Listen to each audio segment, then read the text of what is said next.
Hey YouTube, it's Mitch at modmy.com. Today we're going to be looking at iOS 8 Beta 2 and showing you some of the new features that it has brought to us.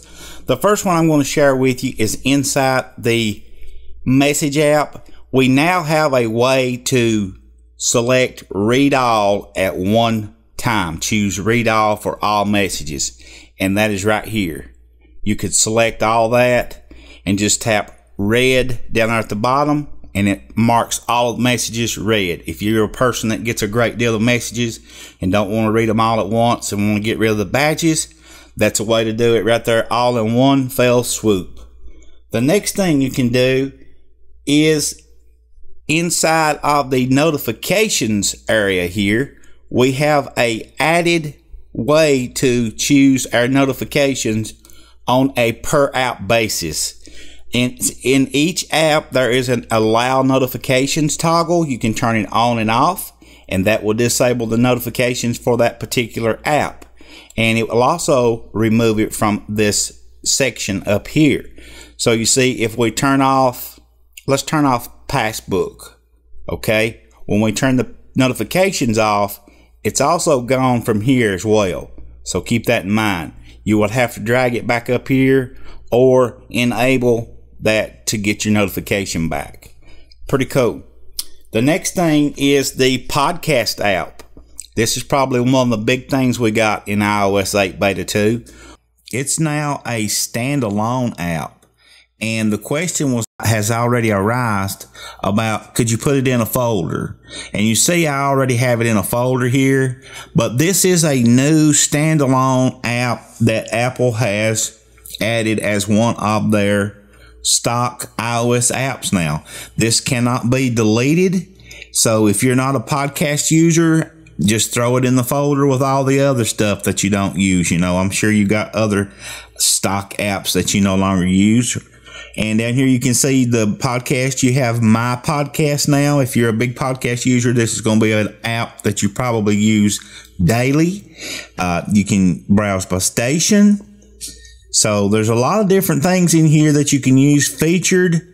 They're going to have featured podcasts here. The top charts, it's going to be a lot easier to find what you're looking for in the podcast area of iTunes.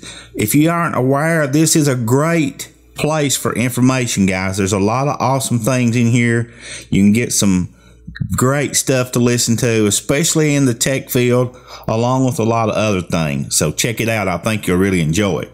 Also new in iOS 8 Beta 2, inside the Message app, the camera and the microphone app are both gray now. They were blue earlier in Beta 1, so that's a small change, but it is a change.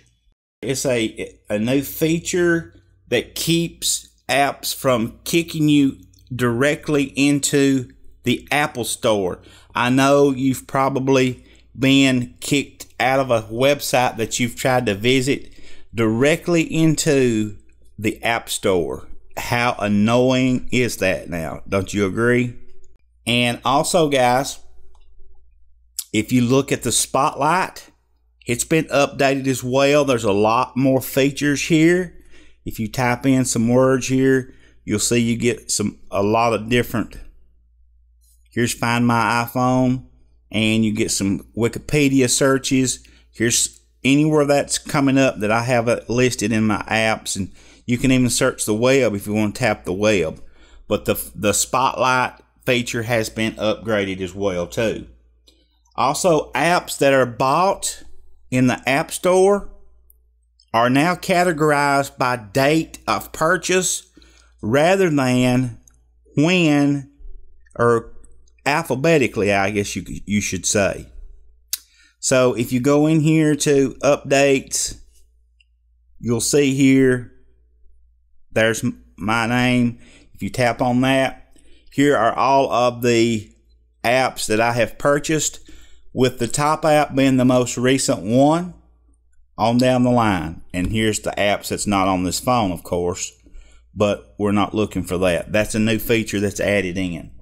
And also in the Messages app, you have a raise to listen option. If you get a audio text and there's one here somewhere. In the audio, all you have to do is raise it up to your ear to hear it, and it'll automatically play. That's a feature that they've added in iOS 8 Beta 2. One of my personal favorite features in iOS 8 is the new predictive keyboard. You see here along the top of my keyboard, as I type in letters, it makes predictions for words, and they have brought this to the iPad, calling it QuickType. And although we don't have a iPad to show it on, it works the same way. You know, you have the same features, and as you enter letters, you know, it makes predictions for words that you can use. And you can use this in the Message app, the Notes app, and it just works very, very nice. I really enjoy this feature, and it's under the little smiley face down here. If you just hold that down, you see I get a predictive on, predictive off. If you don't want to use it, you can turn it off. But it's an awesome feature, guys. I think one that everybody is going to enjoy. Guys, I hope you enjoyed those 8 features. Don't forget to hit that subscribe button before you leave. Share this on Facebook and Twitter.